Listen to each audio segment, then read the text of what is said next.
Hello guys, আসসালামু আলাইকুম। কেমন আছো তোমরা সবাই? আশা করি ভালোই আছো। তোমরা ভালো থাকো আর না থাকো, আমি কিন্তু একদম ভালো নাই। কারণ আমার অনেক ঠান্ডা, গলা ব্যথা, মাথা ব্যথা, জ্বর, গলা ভাঙ্গা, অনেক কিছু। এনিওয়েজ, আজকে কিন্তু রেডি হয়ে চলে যাচ্ছি কোথায়, গেস করো তো? হ্যাঁ, আমরা যাচ্ছি সেন্ট মার্টিন। অ্যান্ড আমরা কক্সবাজার যেয়ে টুডে স্টে করবো অ্যান্ড দেন সেন্ট মার্টিন চলে যাব। সো অনেক দিন যেহেতু থাকা পড়বে, তাই বেশি করেই কাপড় চোপড় নিয়েছিলাম। 2টা লাকিস হয়েছিল আমাদের, একটাকে আমি টেনে হেসড়ে নিয়ে যাচ্ছি, বলছি চল আমার সাথে চল। আর আমরা কেন ঘুরতে যাচ্ছি জানো? কারণ হচ্ছে আমার বার্থডে উপলক্ষে আমরা ঘুরতে যাচ্ছি। এটা আমার পাপার তরফ থেকে একটা গিফট। এরপর আমরা চলে গেলাম বাস কাউন্টারে, যে কিছুক্ষণ ওয়েট করে নিলাম, কারণ আমাদের বাসটা এখনো আসেনি। এরপর দেখলাম আমাদের বাসটা চলে এসেছে, তাই দেরি না করে বাসে উঠে গেলাম এবং উঠে তোমাদের আমি দেখাচ্ছি যে আমাদের বাসে আমাদেরকে কি কি দিয়েছে। আমরা হচ্ছে স্লিপার কোচ নিয়েছিলাম, একটা ডাবল সিট, একটা সিঙ্গেল সিট। সো এখানে হচ্ছে ফার্স্টেই দিয়ে দিয়েছিল আমাদেরকে একটা কোল বালিশ। তো এটা দেখে তো আমি অনেক হ্যাপি হয়ে গিয়েছিলাম, কারণ কোল বালিশ ছাড়া আমি ঘুমাতেই পারি না।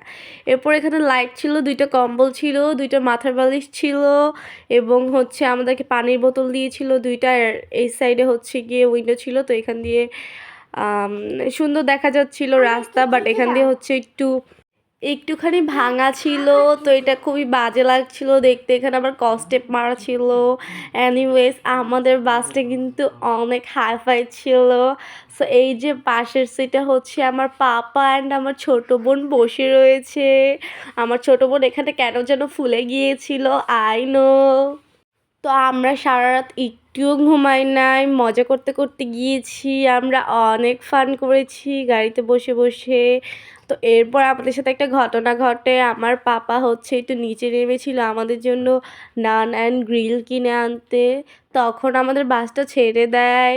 তারপর অনেক দূরে যাওয়ার পরে আমাদের মনে পড়ে ও আমাদের পাপা তো মিসিং। দেন আমার পাপা হচ্ছে আবার কষ্ট মষ্ট করে কিভাবে যেন বাসে উঠে, অত কিছু মনে নাই। এরপর এখানে দেখলাম একটা মিছিল হচ্ছে, এবং আমরা যেদিন গিয়েছিলাম সেদিন হচ্ছে রাস্তার এখানে সেখানে অনেক মিছিল মিটিং চলছিল। তাই আমরা তো ভেবেছিলাম যে আমরা যেতেই পারবো না, বাট পরে হচ্ছে বাস অনেক দিক দিয়ে ঘুরে ফিরে তারপর হচ্ছে আমরা যেতে পেরেছি, তাই অনেক হ্যাপি। অ্যান্ড এখানে হচ্ছে আমি বসেছিলাম, ঘুমে তো ধরছিলই না, অনেক এক্সাইটমেন্ট কাজ করছিল, কারণ আমি এত বুড়া হয়ে গিয়েছি, তাও আজ পর্যন্ত কখনো কক্সবাজার যাইনি, আর সেন্ট মার্টিন তো দূরের কথা। এরপর আমাদের একটি ব্রেক দিয়ে দিল, আর ব্রেকে নেমে আমার বাবা আর মা হাবাইত্তার মতন কতগুলো খিচুড়ি খায় ফেললো। আমি কিছু খাইনি, কারণ আমি বাসা থেকে হাবায় আসছিলাম, আমার পেট পুরাই ভরা ছিল। আমি জাস্ট 1 কাপ কফি নিয়ে একটু পিয়ে করে খেয়ে ফেলেছি।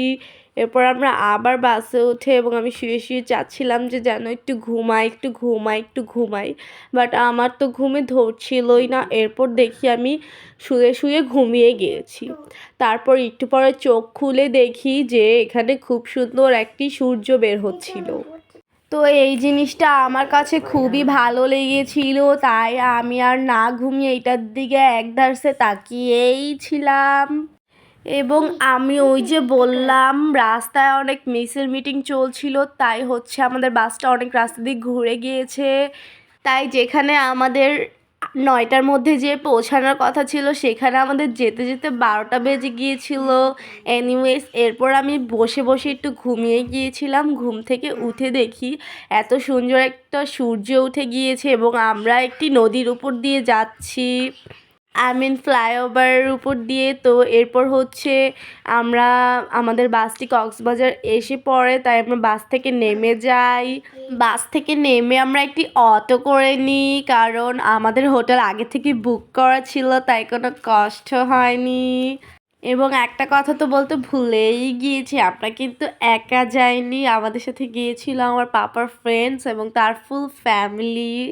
আমরা কিন্তু অনেক মজা করেছি কক্সবাজার। এবং তোমরা কি একটা জিনিস নোটিস করেছো? এই ভিউটা দেখার জন্য এত কিছু। এরপর আমরা হচ্ছে ডলফিন মোড় এখান দিয়ে আমাদের হোটেলে চলে যাচ্ছিলাম। এখানে একটু একটু জ্যামই ছিল, কারণ এখানে হচ্ছে অনেক ট্যুরিস্টরা মাত্র বাস থেকে নেমেছে, সবাই হচ্ছে অটো নিয়ে যার যার হোটেলে যাচ্ছিল। তো যাই হোক, এরপর হচ্ছে আমার বোনটা অনেক হ্যাপি বিকজ ও কখনো ট্যুরে যায়নি। সো এখানে দেখলাম আমাদের লাকেজগুলোর মধ্যে অনেক স্কেচেস পড়ে গিয়েছিল। এনিওয়েজ এটার জন্য আমার অনেক দুঃখ লেগেছিল। এনিওয়েজ এরপর হচ্ছে আমরা আমাদের হোটেলে চলে যাই এবং আমাদের হোটেল রুমের বাহিরে যে বারান্দাটা ছিল সেই বারান্দাটা দিয়ে হচ্ছে হালকা একটু সি ভিউ দেখা যাচ্ছিল। কিন্তু এটা তো তেমন কিছুই না, আমাদের রুমের ভেতরের যে বারান্দাটা ছিল ওইটাতে আরো বেশি সুন্দর ভিউ দেখা যাচ্ছিল। এই যে এই ছবিটা দেখলে তোমরা বুঝতে পারবা এখানে তেমন কোনো ক্লিপ নেইনি, তো কত সুন্দর একটা ভিউ দেখা যাচ্ছে। তারপর হচ্ছে আরেকটা বারান্দায় এসে আমি একটু ঘোরাঘুরি করছিলাম। আর আমার তো ভালোই লাগছিল, কারণ এটার সামনে দিয়ে হচ্ছে ছোট্ট একটা পুকুর সামথিং না কি যেন একটা দেখা যাচ্ছিল, মানে সবুজ কালার পানি ছিল, গ্রিন কালার পানি। এখানে হচ্ছে আমার পাপা আমার ছোট বোনকে দেখাচ্ছিল। এরপর আমরা কোথায় ঘুরলাম কি করলাম এগুলা দেখতে কিন্তু সাথে থাকো। Tata, bye bye, and take care.